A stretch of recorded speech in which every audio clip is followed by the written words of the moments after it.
అందరికీ నమస్కారం. Welcome to Gundepudi Siva Sudheer Sharma astro YouTube channel. గురుగారు నమస్కారం. శ్రీమాత్రే నమః, శ్రీ గురుభ్యో నమః. 8వ రోజు అమ్మవారు ఏ అవతారంలో మనకి కనిపిస్తారు, ఆ అమ్మవారి యొక్క విశిష్టత గురించి, అలాగే పెట్టవలసినటువంటి నైవేద్యం గురించి వివరిస్తారు. తప్పనిసరిగా నాన్న, 8వ రోజు చాలా విశేషమైనటువంటి రోజు. అమ్మవారికి కొన్ని తిథులు చాలా ఇష్టమైనవి నాన్న. వాటిలో పంచమి, పౌర్ణమి, అష్టమి, నవమి, దశమి ఇవి. ఇక్కడ మనకి 8వ రోజు అసలు అష్టమి రావాలి, కానీ తిథులు హెచ్చు తగ్గుల వల్ల సప్తమే వస్తుంది. కానీ ఆ రోజున ఉన్నటువంటి ప్రత్యేకత ఏమిటి అంటే మూలా నక్షత్రం. సాక్షాత్ సరస్వతి అమ్మవారు జన్మ నక్షత్రం.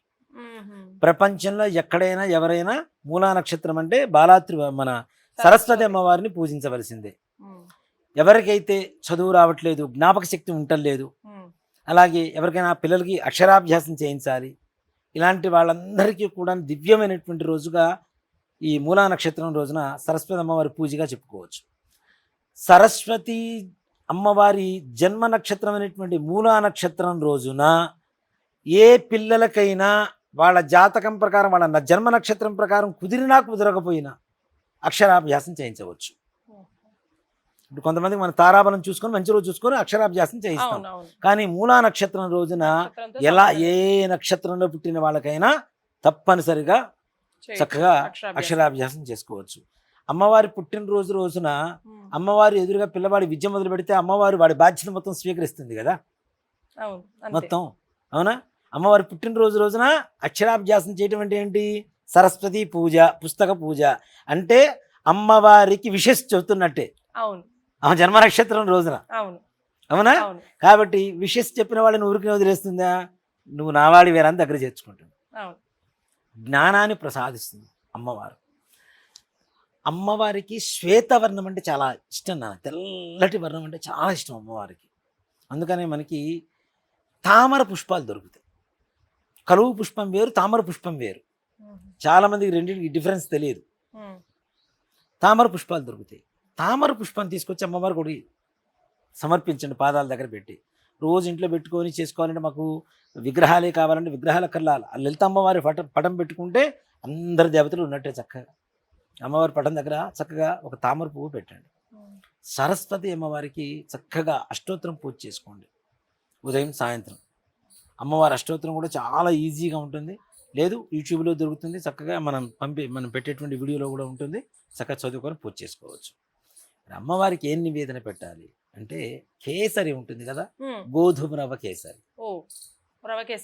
బొంబాయి రవ్వ కాదు, బొంబాయి రవ్వ అనేది తర్వాత వచ్చింది కదా, గోధుమలు అనేది మొదటి నుంచి ఉన్నాయి కదా. ఈ గోధుమ రవ్వ కేసరి చేయడం అనేటువంటిది అమ్మవారు చాలా ప్రీతికరమైనటువంటిది. అమ్మవారు ప్రసన్నంగా ఉంటుంది. స్వీట్ జన్మ నక్షత్రం రోజు, పుట్టినరోజు రోజున ఏం చేస్తారు నాన్న? స్వీట్ పెడతారు కదా. ఇట్లానే అమ్మవారికి కూడా చక్కగా కేసరి నివేదన పెట్టవచ్చు అమ్మవారికి. అలాగే అక్షరాభ్యాసం అంటే పిల్లలు చదువు రావట్లేదు, సరిగ్గా చదువుకోవట్లేదు, ముద్దులాగా తయారవుతున్నారు, జ్ఞాపక శక్తి ఉండలేదు, అమ్మవారి పూజ చేసిన కుంకుమ రోజు బొట్టు పెట్టడం అలవాటు చేయండి మీ పిల్లవాడికి. తప్పనిసరిగా అమ్మవారి అనుగ్రహం కలుగుతుంది, జ్ఞాపక శక్తి పెరుగుతుంది. అలాగే ఇప్పుడు కొంతమంది ఇంట్లో బాగా చదువుతారు, ఎగ్జామ్ హాల్కి వెళ్ళేసరికి మర్చిపోతారు. ఎగ్జామ్ ఫియర్, అదొక భయం కదా. అలాంటి భయాన్ని కూడా పోగొట్టి నిర్భయంగా పరీక్ష రాసేటువంటి పరిస్థితి అమ్మవారు తీసుకొస్తుంది. మీరు చదువుకునే పుస్తకాలు అమ్మవారి దగ్గర పెట్టి పూజ చేయండి చక్కగా. అక్షరాభ్యాసం అయితే కొత్త పలక బలపం పట్టుకొని అక్కడ పెట్టేసి పూజ చేయించండి. గుళ్ళల్లో కుదరలేదు, బిజీగా ఉంటారు, ఇంట్లోనే తండ్రి కూర్చొని ఓం నమః శివాయ సిద్ధన్న అని చెప్పి రాయించేసేయండి సరస్వతి అమ్మవారి జన్మ నక్షత్రం రోజున. అలాగే అవకాశం ఉంటే ఓం హ్రీం ఐం శ్రీం, ఓం హ్రీం ఐం శ్రీం ఈ మంత్రాన్ని దర్భ ఉంటుంది కదా, దర్భ తీసుకొని మీ పిల్లవాడి నాలుక మీద ఒక 3 సార్లు రాయండి. ఓం హ్రీం ఐం శ్రీం రాయండి. సరస్వతి బీజం అది రాయడం ద్వారా ఇది ఎక్కడి నుంచి వచ్చింది అనేటువంటి విషయానికి వస్తే కాళిదాసు దగ్గర నుంచి వచ్చింది. అమ్మవారు కాళిక అమ్మవారు కాళిదాసుకు నాలుక మీద బీజాక్షరాలు రాసింది. అందుకనే ఆయన అంత కవి అయ్యాడు. ఆయన రాయగానే శ్లోకం మొదలు పెట్టేశాడు ఆయన రాజశ్యామల మాతంగి అమ్మవారి గురించి. ఇప్పుడు మీరు చెప్పిన మంత్రము అక్షరాభ్యాసం చేసే వాళ్ళకైనా లేకపోతే ఎవరికైనా చదువుకుంటున్న వాళ్ళు ఏ ఏజ్ వాళ్ళకైనా చదువు అంటే జ్ఞానం అనేది ఒకటేనా అన్న. ఎంత సంపాదించినా ఇంకా కావాల్సిందే. అవును. ప్రపంచంలో నాకు మాత్రమే మొత్తం తెలుసు అనుకునేటువంటిది మూర్ఖత్వం. అవును. ఎంత తెలిసినా తెలుసుకోవాలి అనేటువంటిదే జ్ఞానం. మన వేద విద్య కావచ్చు, జ్ఞానం కావచ్చు ఎంత ఉంటుంది అంటే, మనకి వింధ్య పర్వతం అని చెప్పి పేరు వింటారు కదా. అవును. వింధ్య పర్వతాలంతా కంటే ఎక్కువ ఉంటుందిట. ఓ మాట చెప్పాలంటే, ఒక ఋషి బ్రహ్మగారి గురించి తపస్సు చేశాడు. ఏం కావాలి నాయన నీకు? నాకు స్వామి 20 జన్మలు కావాలి స్వామి, వేదం మొత్తం పూర్తి చేస్తానన్నట్ట. సరే 20 కాదు 40 జన్మలు ఇస్తున్నాను తీసుకో అన్నట్ట. 40 జన్మలు ఇచ్చేశాడు. వేదం పూర్తి కాల. మళ్ళీ తపస్సు చేశాడు. ఏంటి ఇంకా పూర్తి కాలే, ఇంకో 10 జన్మలు కావాలన్నాడు. 10 కాదు 20 ఇస్తున్నా తీసుకో అన్నాడు. 20 జన్మలు ఇచ్చాడు. 20 జన్మలైనా పూర్తి కాల. 20, 40, 60. మళ్ళీ తపస్సు చేశాడు. ఇంకొక 5 జన్మలు కావాలన్నట్ట. 5 కాదు 10 జన్మలు ఇస్తున్నా తీసుకో అన్నట్ట. 10, 10, 20, 40, 70 జన్మలు అయిపోయినాయి. ఇప్పుడుంటే కలియుగంలో 120 సంవత్సరాలు, కానీ పూర్వకాలంలో ఒక జన్మ అంటే లక్షల సంవత్సరాలు.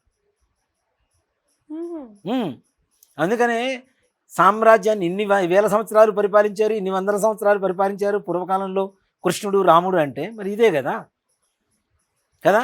అయిపోయింది. 10 జన్మలైనా పూర్తి కాల. స్వామి ఇంకొక 2 జన్మలు కావాలి స్వామి అన్నట్ట. 2 కాదురా 4 జన్మలు ఇస్తున్నా తీసుకో అన్నట్ట. 4 జన్మలు పూర్తయినాయి. 84 జన్మలు పూర్తయినాయి. ఇంకా కాల. ఇంకేంటి మళ్ళీ తపస్సు చేశాడు. ఇంకేం కావాలి? ఇంకొక జన్మ ఇవ్వ అయిపోయింది, లాస్ట్కి వచ్చేసింది అన్నట్ట. సరే 1 కాదు 2 జన్మలు ఇస్తున్నాను అన్నట్ట. 2 జన్మలు పూర్తి అయిపోయినాయి.